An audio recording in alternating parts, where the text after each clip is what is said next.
কথা হচ্ছে যে ওনাকেই ঠিক করতে হবে উনি মেয়র মন্ত্রী নাকি একজন ধর্মপ্রচারক। দুজনে মানে একটা ভূমিকাগত পার্থক্য তো রয়েছে। যিনি মেয়র, যিনি মন্ত্রী, তিনি প্রশাসনের শীর্ষকর্তা, তার কাছে সমস্ত ধর্মের মানুষ সমান।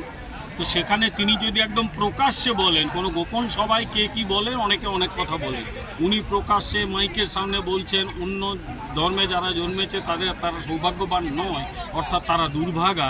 এই কথাগুলো কোনো একজন যদি ধর্মগুরু বলতো তাও বুঝতাম, তারপরেও প্রতিবাদটা হতো, কিন্তু তখনও ব্যাপারটা তবু একটা কোনো দিক দিয়ে খারাপ লজিক হলেও দেওয়া যেত। এটা কোনো লজিক দিয়ে ব্যাখ্যা করা যাচ্ছে না, এটা একটা কথা। দ্বিতীয় কথা হচ্ছে যে সর্বধর্মের দেশে অপর ধর্মের প্রতি সম্মান রাখতে হয়।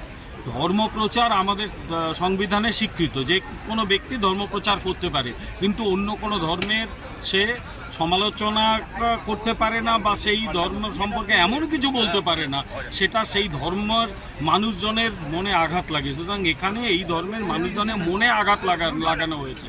উনি প্রশাসনে একটা জায়গা থেকে এটা করতে পারেন না, উনি ভুল করেছেন এবং এটা অন্যায়, আইনের চোখেও একটা অন্যায়। আর সবচেয়ে বড় কথা যে এই কথা বলার পরে পরিষ্কার হয়ে গেছে এই রাজ্য প্রশাসন কারা চালাচ্ছে।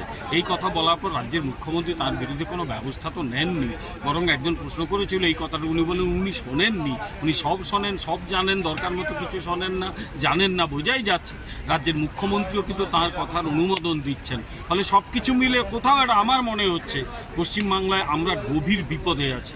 এরকম একটা প্রশাসন, এইরকম একটা রাজনৈতিক দল, তাদের অধীনে প্রশাসন চলে গেলে যারা বিপদে থাকার মানুষ, যুক্তিসিদ্ধ মানুষ, তারা বিপদে থাকে, আমরাও বিপদে আছি।